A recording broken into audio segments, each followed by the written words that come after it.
8 Terrifying Colorado Park Ranger Horror Stories. Secrets of the Rockies.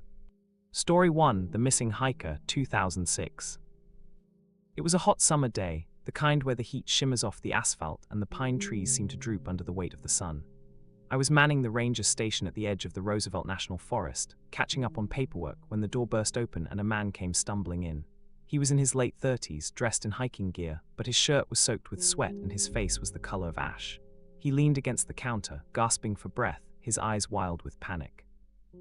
"My brother," he said, the words tumbling out in a rush. "He's gone. We were hiking together, he was right behind me, maybe 20 feet back, and then I turned around and he just vanished, like he'd been swallowed by the ground. I called his name, I searched everywhere, but there was nothing."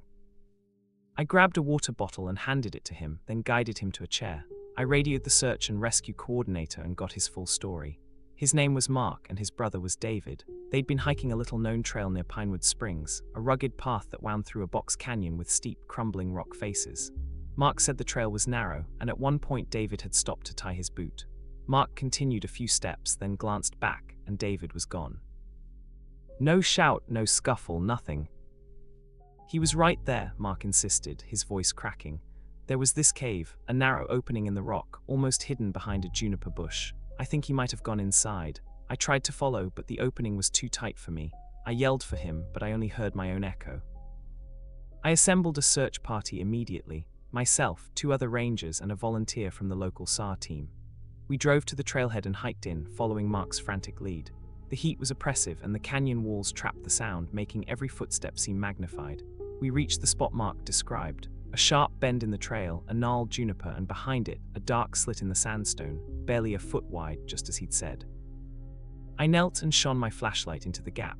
The beam penetrated maybe 10 feet, revealing a narrow tunnel that sloped downward into absolute blackness. The air that wafted out was cold and musty, carrying a strange, metallic tang, like old pennies or dried blood. I could see scuff marks on the stone floor, as if someone had crawled in. "We need to go in there," I said, turning to my team. I began to squeeze myself sideways into the opening, my shoulders scraping against the rough rock. I got my head and one arm through, and then without warning the stone shifted. Not a rockfall, not a collapse, it was as if the cliff itself had exhaled and closed its mouth. The gap narrowed to a hairline crack in front of my eyes. I jerked back, my heart hammering, and when I looked again, the opening had vanished entirely. Solid, unbroken sandstone stood where the cave entrance had been. No seam, no trace, as if it had never existed. We spent the next 6 hours combing that canyon.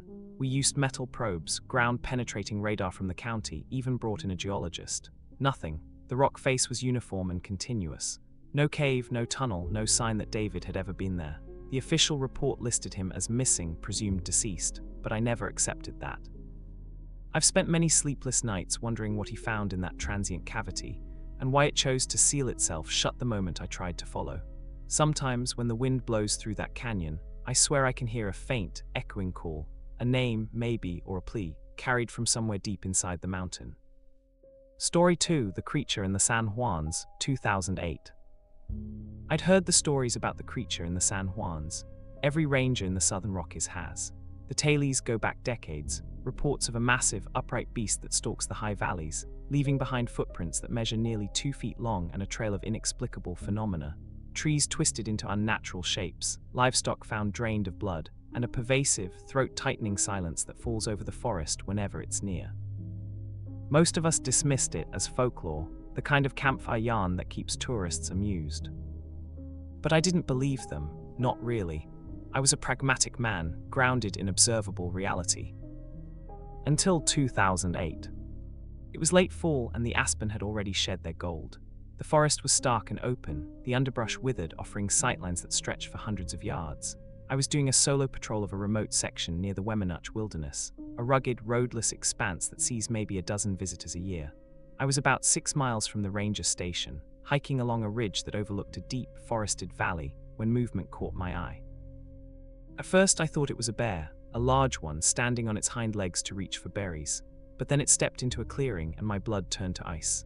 It was upright, bipedal, and easily 9 or 10 feet tall. Its body was covered in dark, matted hair, not the brown of a black bear, but a deep, almost purplish black that seemed to drink the fading light. Its arms hung past its knees, ending in hands with long, grasping fingers. Its shoulders were immense, and its head was small in proportion, set on a thick neck that swiveled slowly as it surveyed the valley. I froze, my breath catching in my throat. I watched as it moved with a strange, fluid grace, its steps deliberate and silent despite its bulk. It didn't seem to notice me until it did.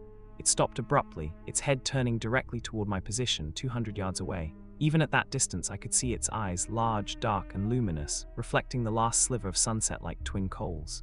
They fixed on me with an intelligence that felt ancient and predatory. A wave of primal terror washed over me, the kind of fear that bypasses reason and roots you to the spot. We stared at each other for what felt like an eternity, though it was probably only a few seconds. Then, without haste, the creature turned and stepped behind a massive Douglas fir. I waited for it to reappear on the other side. It never did.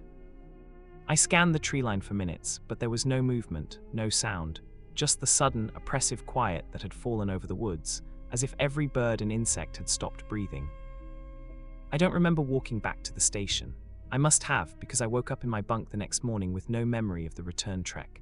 I never filed a report, and I never told a soul. Who would believe me? But I know what I saw, and I know it wasn't a bear or a moose or any known animal. I went back to that ridge a week later, searching for tracks, for hair, for any physical evidence. I found nothing but the lingering sense that I was being watched from every shadow. I never patrolled that sector again. Story 3, The Scarecrow, 2010. There's a park in the Denver metro area, a sprawling green space with wooded trails and picnic areas, that's become infamous among local rangers for its peculiar and unsettling occurrences.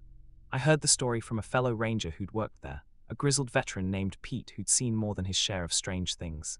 We were sharing a beer after a regional meeting, and he leaned in with a grim expression. One night back in 08, Pete began, a man named Dylan found himself stranded in that park after his car broke down. It was past midnight, no cell service, and he decided to walk the 2 miles to the main road. He was cutting through a meadow when he saw a scarecrow, a ragged old thing propped up on a wooden post, wearing a flannel shirt and a battered straw hat. Thought nothing of it until he turned a corner and saw another one. Then another. They were everywhere, lining the edges of the meadow like sentinels. Pete took a long drag from his bottle. Dylan started to panic. He tried to run, but the scarecrows, they started moving. Not walking exactly, but shifting, tilting, as if they were adjusting their positions to track him. He said they made a dry, rustling sound like dried corn husks rubbing together. He bolted for the tree line, and when he looked back, they were closer than they should have been, given how far he'd run. What happened to him? I asked, my skin prickling. Pete shook his head slowly. He got out, barely. He stumbled onto the highway and flagged down a passing car, but he said something that stuck with me. He said the scarecrows were wearing human clothes, not just old farm rags, but actual jackets, jeans, even a pair of hiking boots on one, like they'd taken them from people who'd gotten too close. And he swore he saw a patch of dark staining on one shirt, the kind of stain that looks like dried blood. I've never forgotten that story. Every time I drive past a farm with a scarecrow in the field, I feel a chill crawl up my spine. Pete told me that the park eventually removed all the decorative scarecrows, the ones the local garden club had put up for a harvest festival, but visitors still report seeing them at night, standing just at the edge of the tree line, watching. And sometimes in the morning, they find scraps of fabric or odd bits of straw that don't match any known display. I don't go to that park after dusk. I don't recommend anyone does. Story 4, The Secret Graveyard, 2012. In 2012, a veteran ranger in Rocky Mountain National Park, a man named Carl, with 30 years of service, made a discovery that would haunt him for the rest of his life. Carl was conducting a routine survey of a remote alpine basin, far from any maintained trail, when his GPS unit started malfunctioning. He followed a game trail through a thicket of stunted pines and emerged into a small, bowl-shaped depression that was not marked on any map. What he found there stopped him cold. The ground was littered with bones, not the scattered remains of deer or elk, but organized, deliberate arrangements. Some were piled in low mounds, others laid out in patterns that suggested ritual placement. Carl estimated there were dozens of individuals represented, maybe more, and the bones were wrong. Too large, too many joints, too many teeth, Carl told me, his voice barely a whisper years later when he finally decided to share the story. Some of the skulls had eye sockets that were angled forward like a predator's, but the jaw structure was utterly alien, hinged in a way that no mammals should be. And the teeth, they were serrated like a shark's, but set in rows that curved back toward the throat. Whatever these things were, they were not human, they weren't even close. Carl reported the sight to his superiors. Within days, a federal team arrived, sealed off the area, and took possession of all remains. Carl was ordered to sign a non-disclosure agreement and was reassigned to a different district. He never learned what those creatures were, or how they'd come to be buried in that hidden valley. But he told me that in the weeks after the discovery, he started having nightmares, dreams of the bones rising from the earth, reassembling themselves and shambling into the forests. He could never shake the feeling that the graveyard wasn't a cemetery for extinct beings, but a prison, and that whatever was buried there wasn't dead, it was waiting. I've often wondered about that graveyard. I've wondered if the bones were from some prehistoric species unknown to science, or if they were evidence of something far stranger. And I've wondered if the federal team actually destroyed the remains, or if they simply moved them to another, deeper location, still hidden in the mountains. Sometimes, when I'm alone in the high country at night, I think I can hear a low, rhythmic thumping, like a giant heart beating far below the permafrost. Story 5: The Disappearing Ranger, 2014. The case of Ranger Michael Caine is one of the most disturbing unsolved mysteries in Colorado's park history. In 2005, Michael was a beloved, experienced ranger assigned to Larimer County, patrolling the rugged foothills west of Fort Collins. He was known for his meticulous habits, always radioing in on schedule, always carrying extra supplies, always leaving detailed notes about his patrol routes. On the morning of September 12th, Michael checked in at 10:00 a.m. from a remote trailhead, reporting clear weather and no incidents. That was the last transmission anyone received. When he failed to check in at his next scheduled time, a search was launched. Teams scoured the area for an entire week, covering every inch of his projected route. They found his truck at the trailhead, his gear neatly packed inside, but no sign of Michael. No footprints, no blood, no disturbance. It was as if he'd simply stepped off the trail and into another dimension. A week later, a hiker, a tourist from Ohio, stumbled upon Michael's body in a shallow ravine not 50 yards from the main trail. What made the discovery so baffling was that the ravine had been searched on the first day, and again on the third, by multiple teams. There was no way they could have missed a body in that spot. Yet there he was, lying face down, his uniform intact, his radio still clipped to his belt. The official autopsy listed cause of death as a skull fracture, a blow to the back of the head, consistent with a fall or an assault. But the forensic team noted that the fracture pattern was unusual. It appeared to have been caused by pressure from multiple directions, as if his head had been squeezed rather than struck. A fellow ranger told me the story over coffee, his eyes distant. We searched that ravine 3 times. I personally walked through it. There was nothing there. And then a week later, he's just lying there. Like someone had placed him after we'd already moved on. The medical examiner also found traces of a fine grey dust on his clothes, not like any local soil, and a few strands of hair that didn't match Michael's DNA. The case was closed as accidental death, but everyone who worked it knew the truth. Something took him, kept him for a week, and then gave him back. But why, and what did it do to him in that time? I've never been able to forget that story. It unsettles me more than any ghost tale, because it suggests a willful intelligence behind the disappearance, something that wanted to send a message. I've never worked in Larimer County, but I keep a photograph of Michael Caine pinned to my bulletin board as a reminder that the wilderness doesn't always give back what it takes, and when it does, it's never on our terms. Story 6: The Dogman, 2016. I'd heard the stories about the Dogman, a creature that's half man, half wolf, said to roam the forests of the American West, from the Pacific Northwest down to the desert Southwest. The lore is old, rooted in Native American legends and frontier tall tales, but it persists in modern reports. Witnesses describing a towering, bipedal figure with a canine head, glowing eyes, and an unnerving ability to run on all 4s or 2 legs with equal speed. I didn't believe them, not really. I filed them under cryptid nonsense, alongside Bigfoot and the Jersey Devil. That changed in 2016 when I was digitizing old archives at the regional headquarters. I came across a dusty folder marked Great Sand Dunes, Incident 1984. Inside was a single, handwritten report from a ranger named Harold Meeks, now long retired. The report detailed a livestock attack that occurred on a ranch adjacent to the National Monument. Over the course of 3 nights, something had killed a dozen cattle, not for food as the animals were left intact, but with precision wounds, deep claw marks on the throats and flanks, and puncture wounds that matched no known predator. Harold had been dispatched to investigate. On the 3rd night, he set up a watch from a blind near the pasture. He wrote, at approximately 2:15 a.m., I observed a figure emerge from the tree line. It was tall, over 7 feet, and moved on 2 legs with a hunched, powerful gait. Its body was covered in coarse, dark fur, and its head was unmistakably that of a wolf or large dog with erect ears and an elongated snout. It approached the herd, and the cattle panicked. It killed 2 animals with a single swipe of its forelimb before I fired a warning shot. The creature turned toward me, and its eyes reflected my flashlight like burning coals. It let out a low, guttural growl that vibrated in my chest, then turned and loped back into the forest on all 4s at a speed no wolf could match. Harold concluded his report with a plea. "I know what I saw. This is not a bear, not a wolf, not any known animal. I request that a proper investigation be conducted." But the report was filed and never acted upon. I made a copy of that report before returning the file to storage, and I've thought about it often. I've wondered if Harold ever encountered that creature again, and if the attacks ever resumed. I've also noticed in my own patrols near the dunes that there are stretches of forest where the silence is absolute. No birds, no insects, no wind, as if the land itself is holding its breath. I don't stay in those places long. Story 7, The Child in the Snow, 2019. It was the dead of winter, the kind of Colorado day when the sun is blindingly bright but offers no warmth, and the snow squeaks underfoot like powdered glass.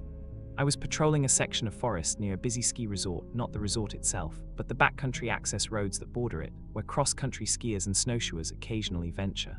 The road was plowed but icy, and I was taking it slow, scanning for any signs of trouble.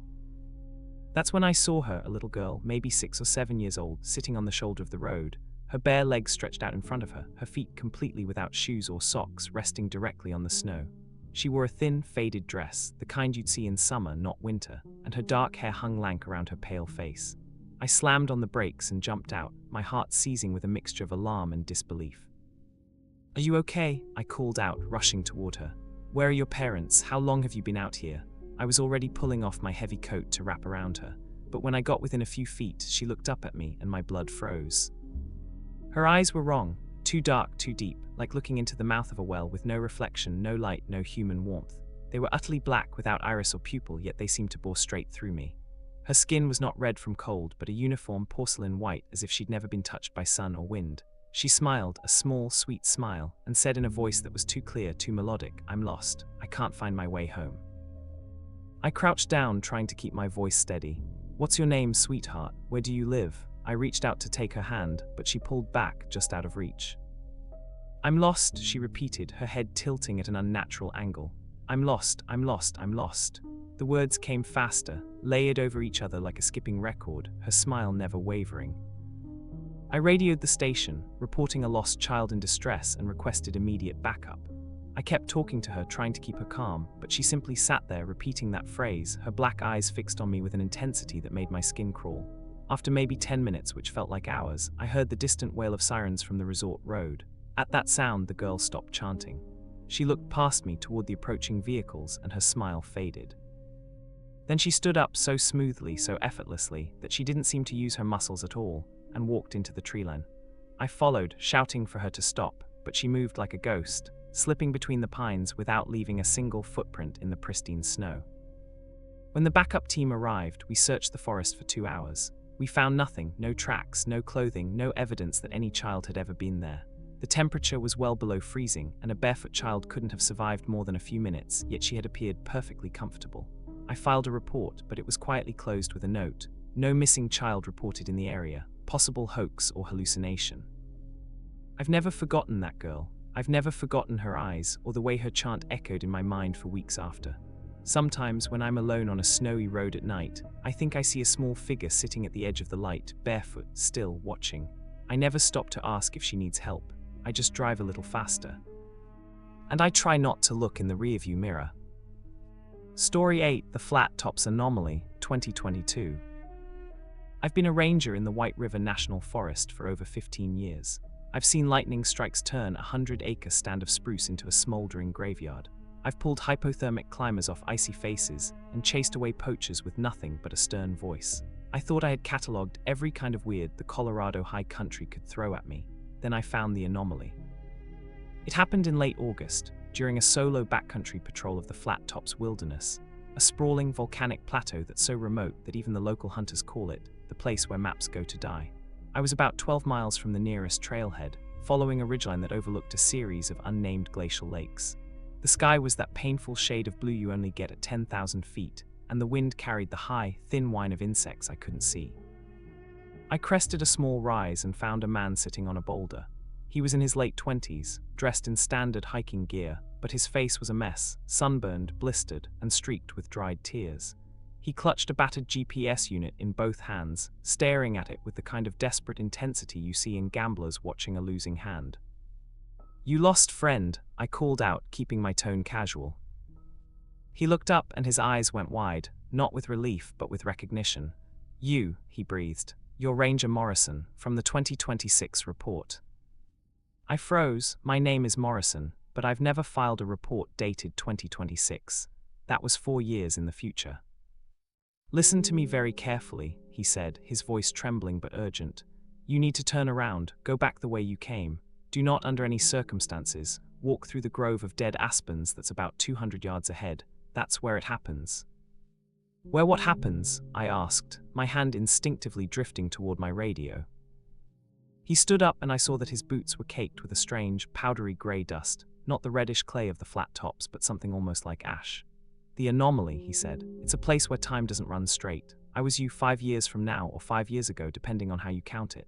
I walked into that grove and I came out here, in the past. I've been wandering for 3 days, but my GPS says I'm still at 2:15 p.m. on August 17th. Over and over. I opened my mouth to tell him he was suffering from heat stroke or altitude sickness, but just then I saw movement in the dead aspen grove he'd mentioned. 2 figures standing among the pale, skeletal trunks. One of them was wearing my exact uniform. The other was the same man standing in front of me. They were arguing, mouths moving, hands gesturing, but no sound reached my ears. It was like watching a television with the volume muted. And then the scene repeated. The exact same gestures, the exact same movements, playing out again like a looped recording. The figures flickered, stuttered, and reset.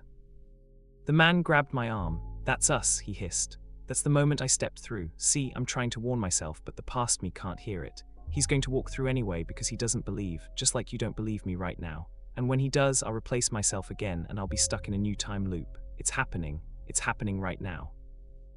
I pulled free and backed away, my rational mind screaming that this was impossible. But I watched, I couldn't help it, as the past version of myself in that glitching tableau turned away from the future version and walked deeper into the grove. The future version slumped to his knees, and then both figures dissolved like fog. The man in front of me let out a choked sob. "He did it. He always does it because you always do it. You're too curious, too stubborn, but I'm going to save you this time. I'm going to." He stopped mid-sentence. His eyes glazed over and he looked down at his hands. "Wait, where am I? Who are you?" "Who are you?" I demanded. He looked at his GPS, then back at me, and his face crumbled into confusion. I'm a hiker. I think I took a wrong turn. What's happening to me? I feel strange, like I'm missing something."